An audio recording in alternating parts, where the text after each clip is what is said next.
Deuteronomy 4. Israel, listen to these laws and teachings. If you obey them, you will live, and you will go in and take the land that the Lord is giving you. He is the God your ancestors worshipped, and now He is your God. I am telling you everything He has commanded, so don't add anything or take anything away.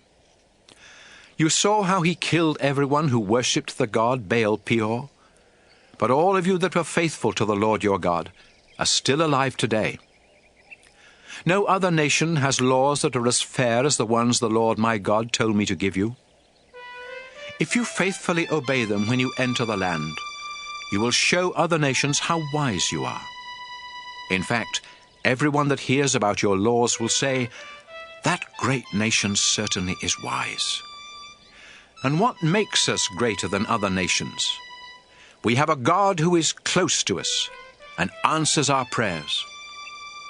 You must be very careful not to forget the things you have seen God do for you. Keep reminding yourselves, and tell your children and grandchildren as well. Do you remember the day you stood in the Lord's presence at Mount Sinai? The Lord said, "Moses, bring the people of Israel here. I want to speak to them so they will obey me as long as they live, and so they will teach their children to obey me too."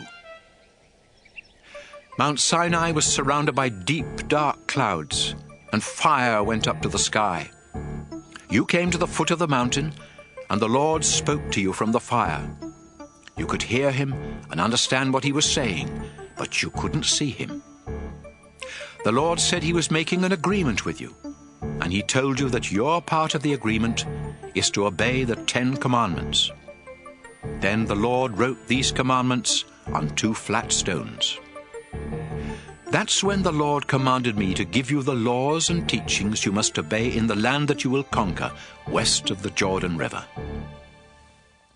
When God spoke to you from the fire, He was invisible. So be careful not to commit the sin of worshipping idols. Don't make idols to be worshipped, whether they are shaped like men, women, animals, birds, reptiles, or fish. And when you see the sun or moon or stars, don't be tempted to bow down and worship them. The Lord put them there for all the other nations to worship.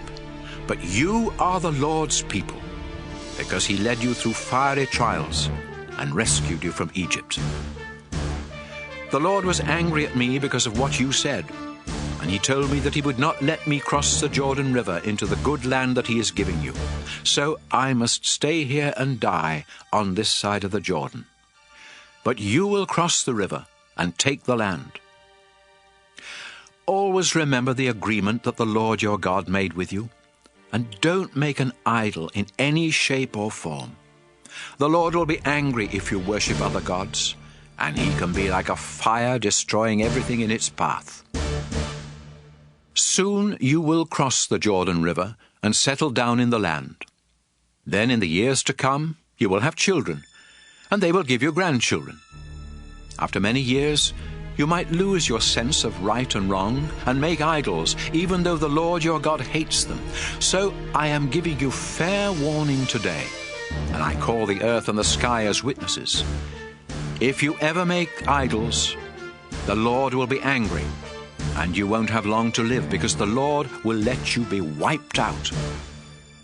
Only a few of you will survive, and the Lord will force you to leave the land and will scatter you among the nations.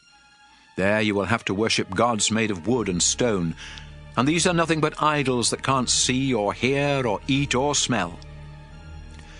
In all of your troubles, you may finally decide that you want to worship only the Lord. And if you turn back to Him and obey Him completely, He will again be your God. The Lord your God will have mercy. He won't destroy you or desert you. The Lord will remember His promise, and He will keep the agreement He made with your ancestors.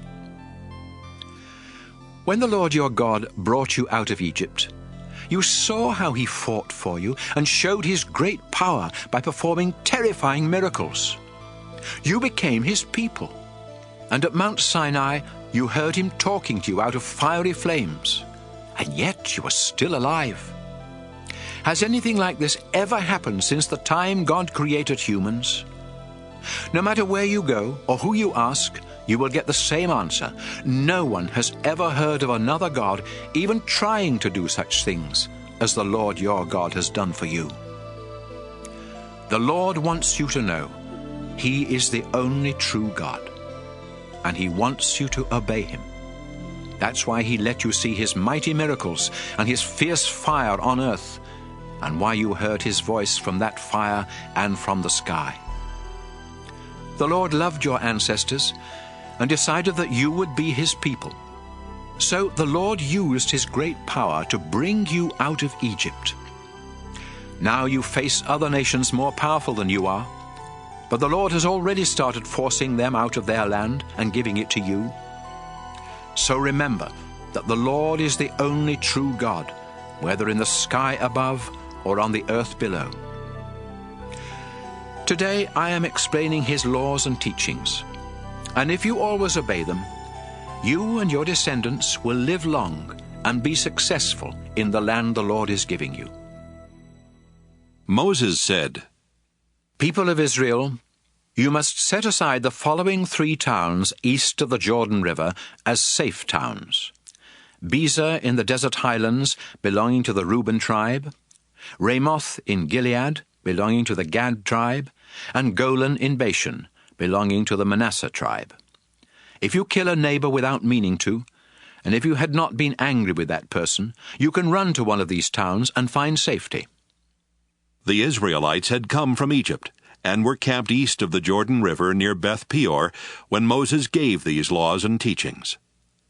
The land around their camp had once belonged to King Sihon of Heshbon.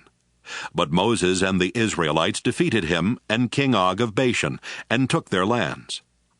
These 2 Amorite kings had ruled the territory east of the Jordan River, from the town of Aroer on the edge of the Arnon River Gorge, north to Mount Hermon.